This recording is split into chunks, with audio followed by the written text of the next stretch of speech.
So,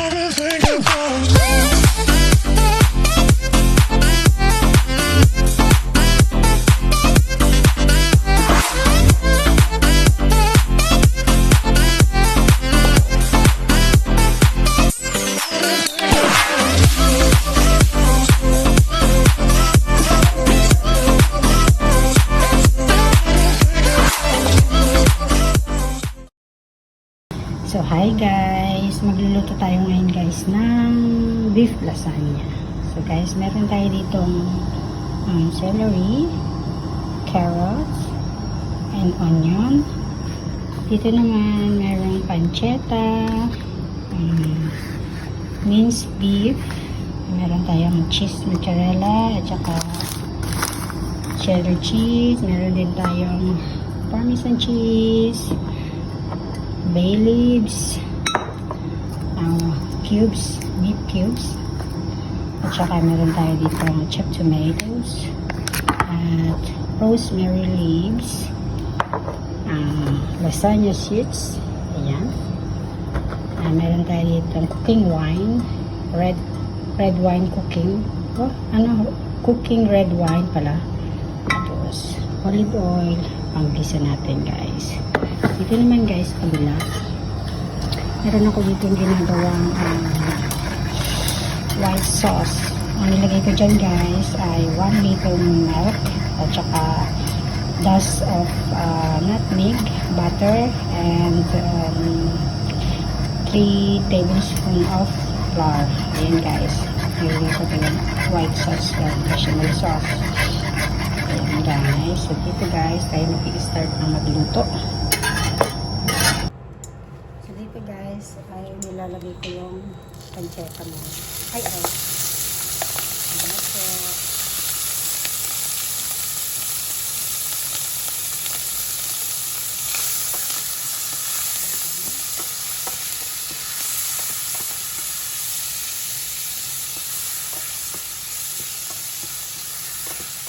Brown lang natin yung pancetta.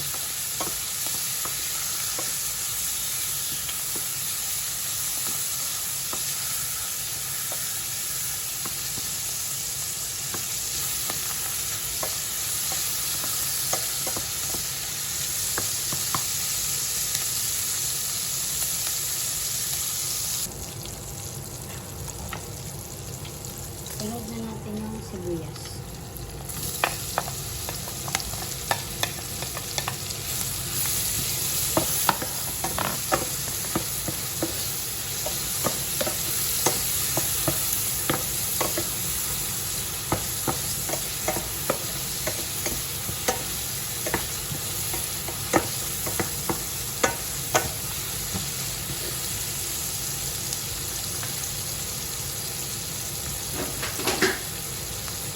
Tapos yung ating minced beef.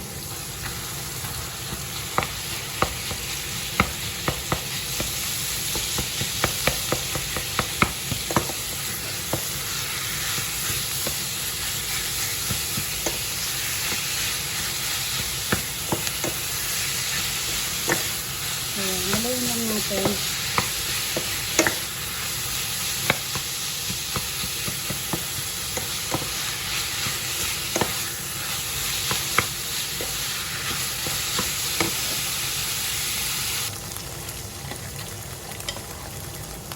Carrots, celery.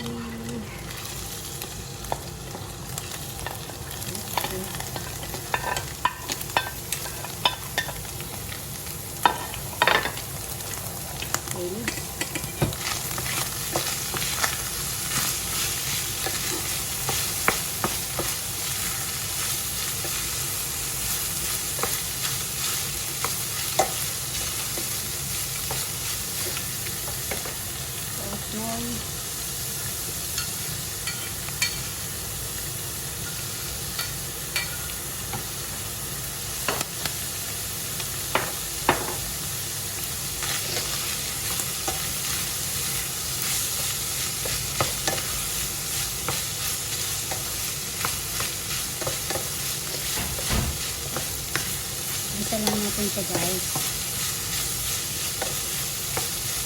Tapos yung lalagay na natin yung tomato.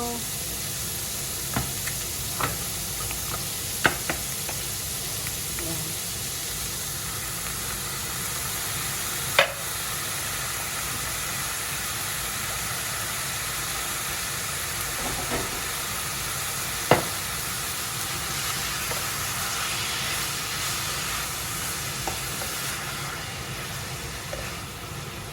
At saka yung ano guys, beef cubes na ano, nilagay ko sa tubig na mainit.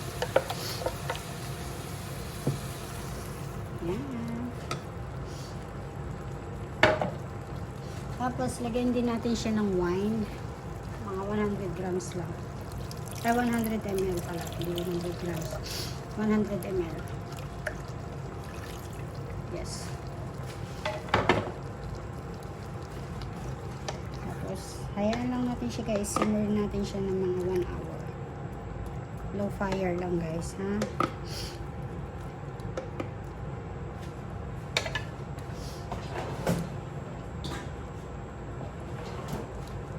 So, see you after 1 hour, guys. So, ayan, guys. After 1 hour, ito na siya. Ito na. So, gagawin na natin layer by layer ang lasagna. So, luto na din yung aking white sauce.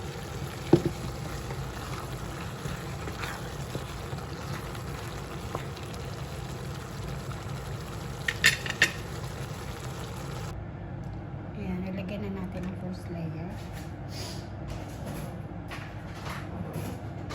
Lagay na natin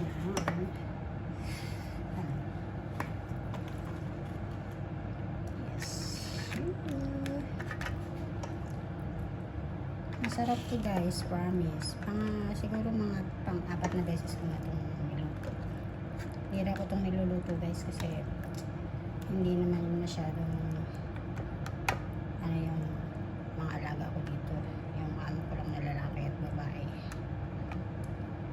Siyempre, palagyan natin na ang bechamel sauce. Babaw! Ganito ako magawa ng lasagna guys. Siyempre, iba-iba naman tayo ng way, ha? Kaya, respeto natin ang bawat isa. Ay, sorry.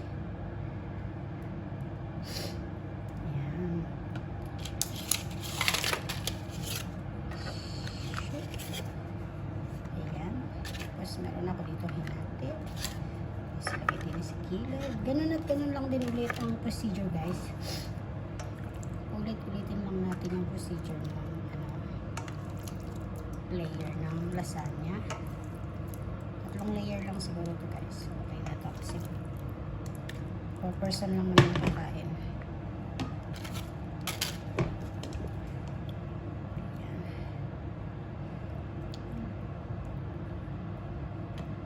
Sa ibabaw niya mamaya, talagyan natin ng bonggang-bonggang cheese. Ay, sorry. Nagkayat. Linisin natin yung mamaya. Relax lang kayo dyan, ha?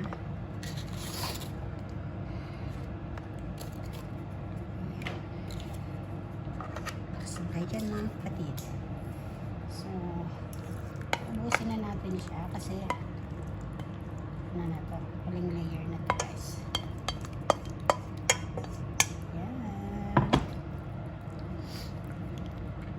Paborito to ng mga Briton, yung mga ganitong lasagna.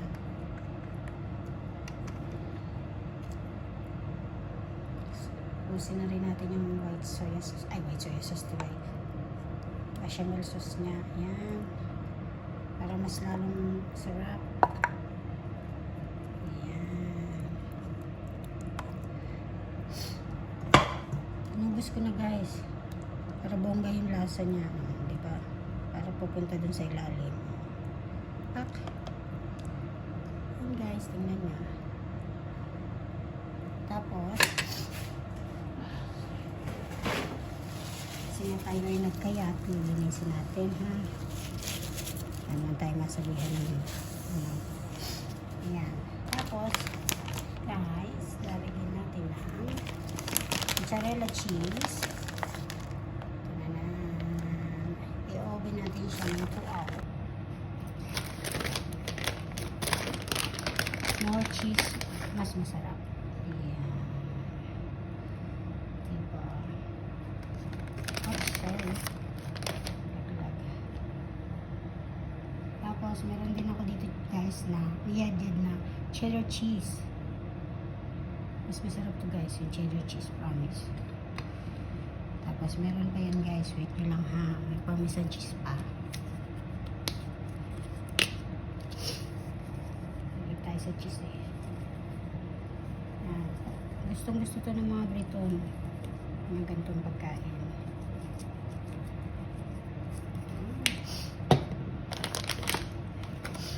Ayan guys. I-oven natin yan. Lalagyan natin ng foil.